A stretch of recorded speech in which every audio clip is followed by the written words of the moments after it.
বিসমিল্লাহির রহমানির রহিম। একতার বাংলাদেশের আহ্বানে সাড়া দিয়ে আজকের ছাত্র জনতার এই মহাসম্মেলন ঘটেছে।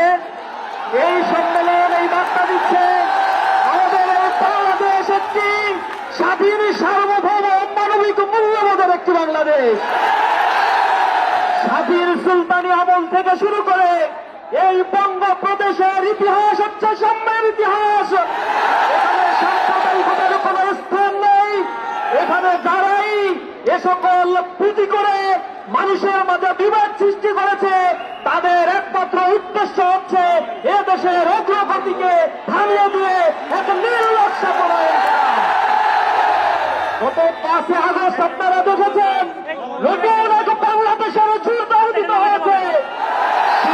15 বছর অত্যাচার, নির্যাতন, গুম, খুন, হত্যা, ধর্ষণ, লুটালুটির মাধ্যমে এই বাংলাদেশে পার্বত্য ক্ষতি হয়েছে এই ফ্যাসিবাদ সরকার।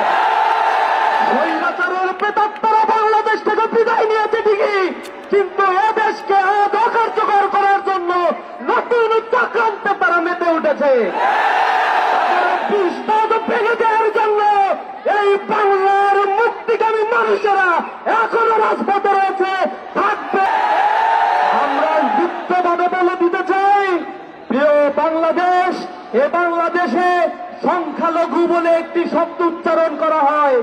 এদেশের সংখ্যালঘু বলতে কোনো শব্দ নেই। এদেশে সবাই আমরা মানুষ, আমাদের মানবিক মূল্যবোধ নিয়ে আমরা এদেশে বসবাস করতে চাই।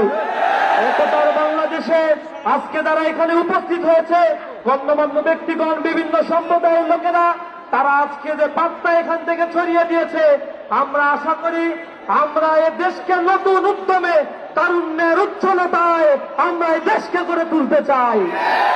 সর্বশেষ আমরা বলতে চাই, বাংলাদেশ নিয়ে যদি কারো ষড়যন্ত্র করার ছাদ জাগে, আবার যদি কারো ভর করে এই বাংলাদেশকে ফ্যাসিবাদের দোসরের আওতায় নিয়ে আসতে চায়, সাধারণ ছাত্র জনতা তাদেরকে এই বাংলাদেশে এক মুহূর্ত থাকতে দেবে না। সংগ্রামী বন্ধুগণ, এই বাংলাদেশ আমাদের। স্বাধীনতা উত্তর এই বাংলাদেশে নিঃশ্বাস ফেলার মতো অবকাশ আমরা পাই নাই। আমাদেরকে নানা ধরনের ত্যাগ দিয়ে এদেশের মানুষের বাক স্বাধীনতা, সাংবিধানিক মানবিক মৌলবোধকে দমিয়ে দেওয়ার জন্য চেষ্টা করা হয়েছে। আজ মানুষেরা জেগে উঠেছে। জাগ্রত মানুষের কণ্ঠস্বরকে রোধ করার মতো কোন চক্রান্ত করার মতো কোন শক্তি নাই। আমি সর্বোপরি বলতে চাই, আমাদের ঘরে আলোর অভাব কবু নাহি হবে আর। আকাশ আলোক বাঁধি আনি দূর করিবে অন্ধকার। শস্য শ্যামলা এই মাটি মার অঙ্গ পুষ্ট করে আনিবে অটুট স্বাস্থ্য সবল দেহ মন ঘরে ঘরে। আমরা আনিব ফুল ও ফসল, পাখিরা কারাঙ্গাভর।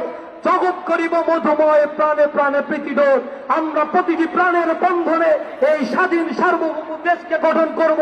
আমরা অতন্দ্রী প্রহরী হয়ে বাংলাদেশের প্রতি ইঞ্চি মাটিকে আমরা রক্ষা করবো ইনশাআল্লাহ।